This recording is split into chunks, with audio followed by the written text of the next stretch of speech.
In this session, we're going to see what piecewise-defined functions are. Let's consider the absolute value function.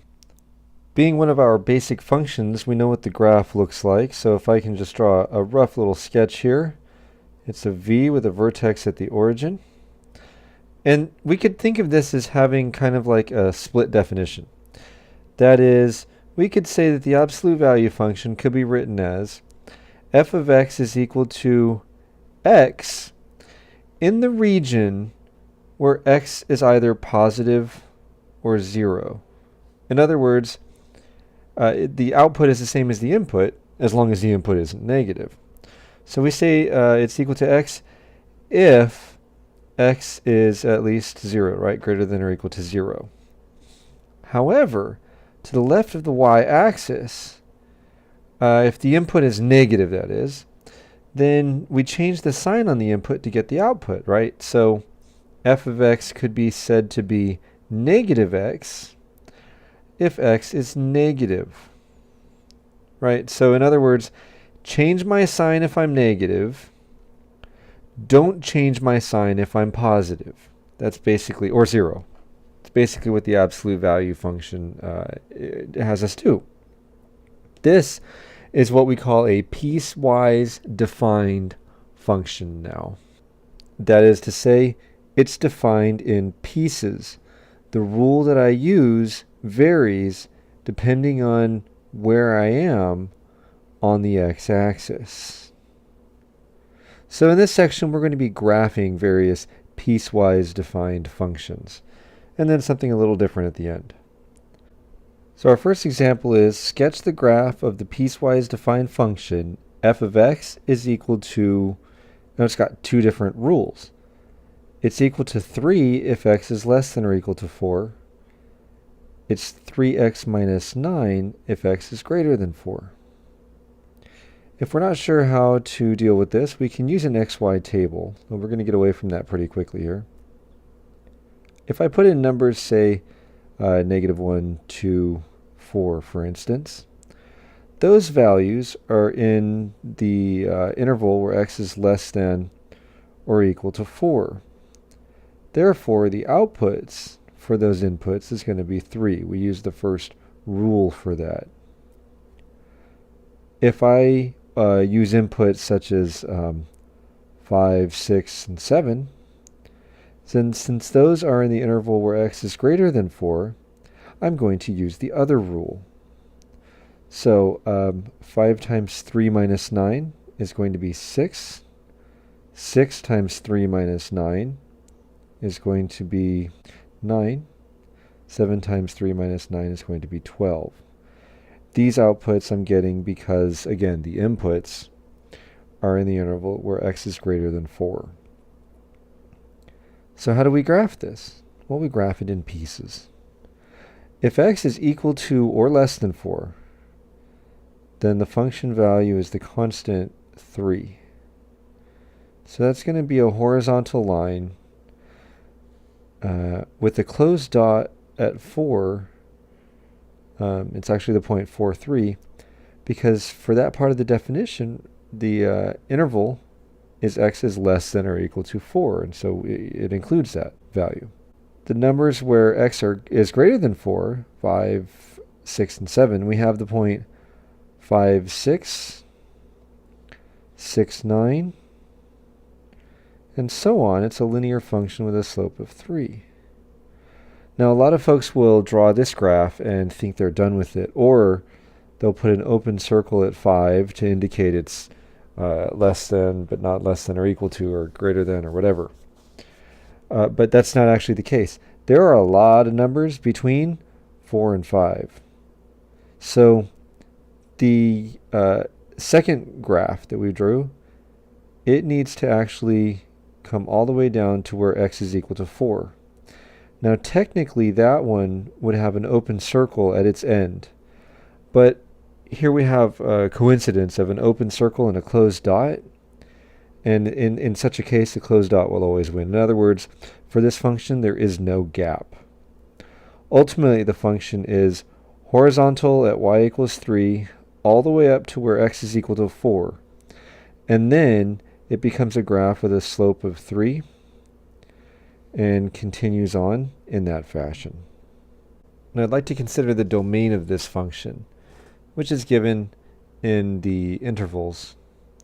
And in this case, the domain is all real numbers. But suppose we had a slightly different situation. You see this graph here, where it's horizontal and then it goes upward, it trends upward after some time, or after some x value, is actually a lot like cell phone plans, which don't apply if x is less than 0, right? You don't have negative minutes in your plan. So I'm going to erase the portion of the graph that's to the left of 0. We had the answer on the paper. We're done with that, but now I'm exploring. If this function were to actually start where x is equal to 0, then you might have a cell phone plan where you're paying a constant fee until you go over your minutes. And then once you do, your bill starts increasing.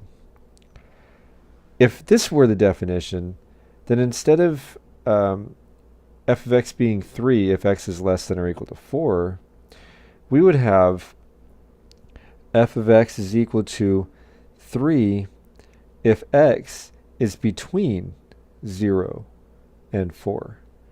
And then the other definition, 3x minus 9, if x is greater than 4. In this case, the intervals would indicate that the domain would be from 0 to infinity. So the intervals indicate the domain. Next, we're going to graph h of x is equal to 3x plus 2 if x is less than 1, negative 2x plus 5 if x is greater than or equal to 1. What I'd like for you to do is give this one a shot. So if x is less than 1, what I have is a linear function, 3x plus 2. That has a y-intercept of 0, 2, and a slope of 3. So I'm going to go down 3 and over 1, down 3 and over 1, and then connect those dots using a nice straight line. But this definition goes all the way to where x is equal to, to where x is less than 1.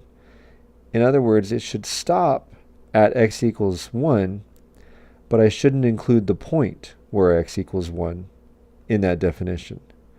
So I'm going to go up 3 and to the right 1, and then at that the end of that little segment, I'm going to put an open circle to indicate there's no 3x plus 2 function value there. When x is greater than or equal to 1, that's at least 1, I have this other definition of negative 2x plus 5.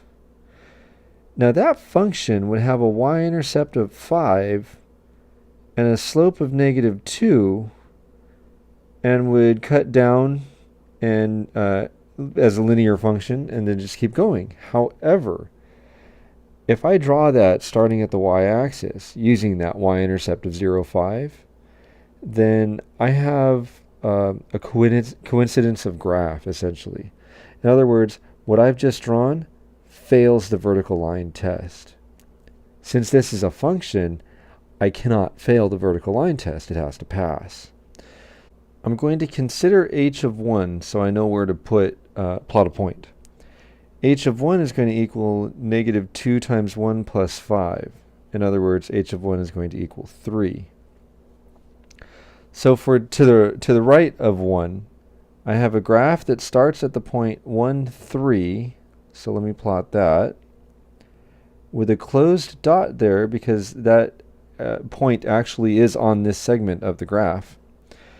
And then what I have is a slope of negative 2 for that line, right? This is a linear function. And so we can plot our points going down 2 and to the right 1, connect those dots, draw the arrow to indicate that it goes forever. And we are now not violating the vertical line test because the part where it looks like they might be on top of each other, they're not. The blue graph, the first definition, has an open circle. The second one has a closed dot. We could consider the domain of this function. Here we have x less than 1 accounted for, and x greater than or equal to 1 accounted for. Therefore, the domain of this function is all real numbers. Notice I gave that in the singular form. That is, there's only one function here. It's h of x. It has two definitions, depending on where we are on the x-axis. But as only one function, it has only one domain. Here we have a function g of x, and it's got three rules. 1/2 x plus 5 if x is less than negative 2.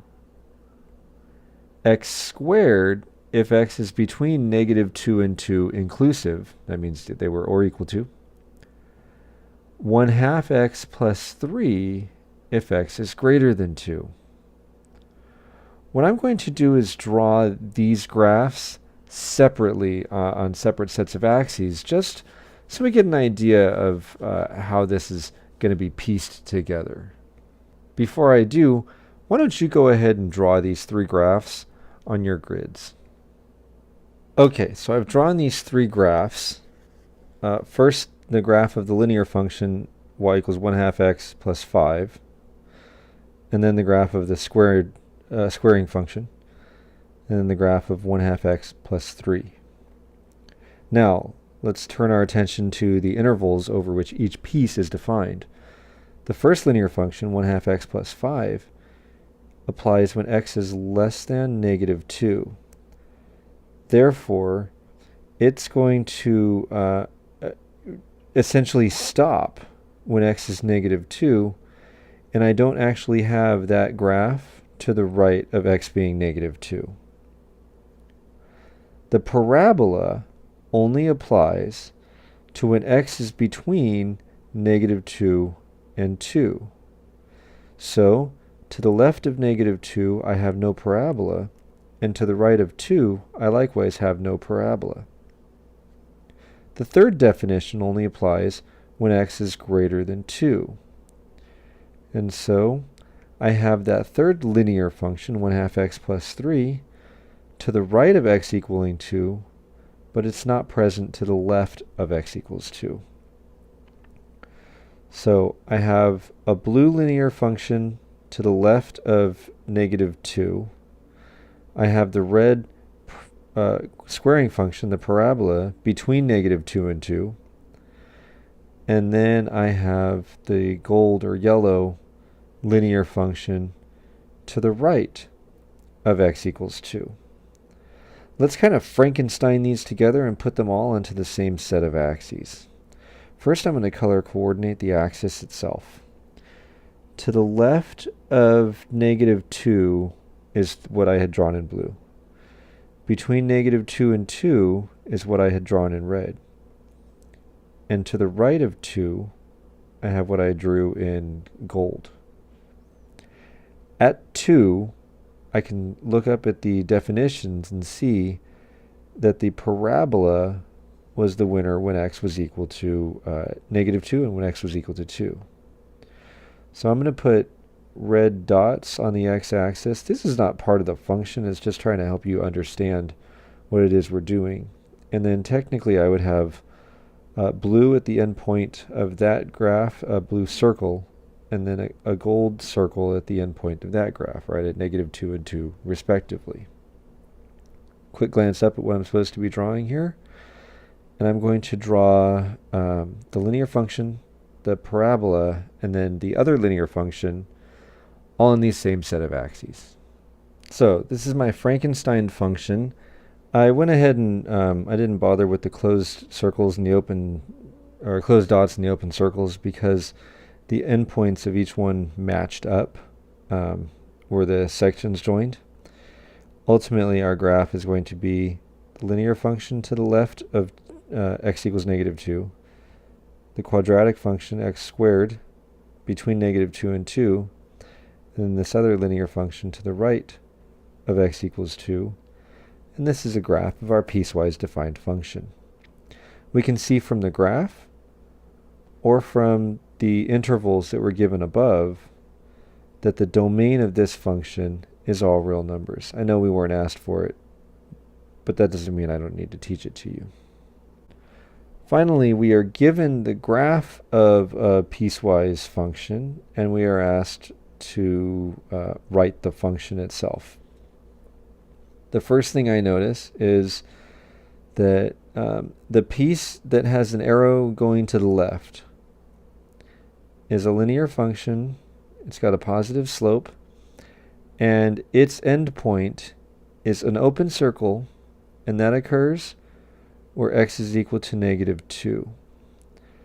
So when I write the function, I'm going to say that f of x is equal to, I'll come up with the definition in a minute, but the one piece that I just talked about is going to be applicable if x is less than -2, not less than or equal to, because of the open circle.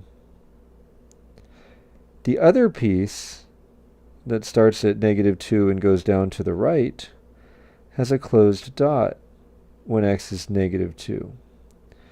Therefore, its definition is going to be good if x is greater than or equal to -2.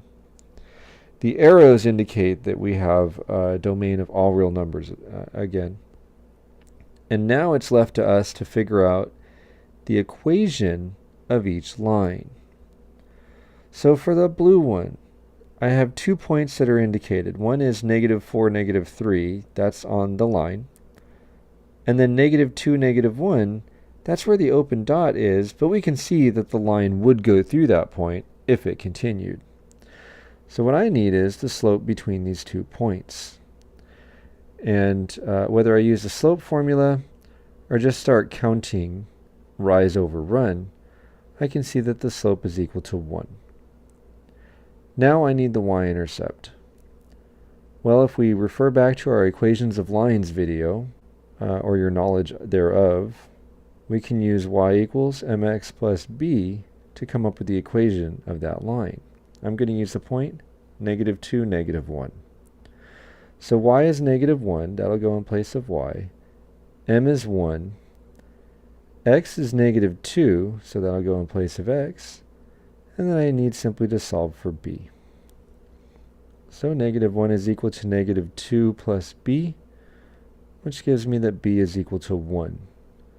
So for the first definition, I have a line that has a slope of 1 and a y-intercept of 0, 1. And so the function definition is going to be that of x plus 1. So f of x is equal to x plus 1 if x is less than -2. Why don't you come up with the function that describes the second piece of this function? Hopefully you came up with a slope of 1 and a y-intercept of 0, 2, so that the definition for this piece is going to be -x plus 2. That would give us our piecewise defined function.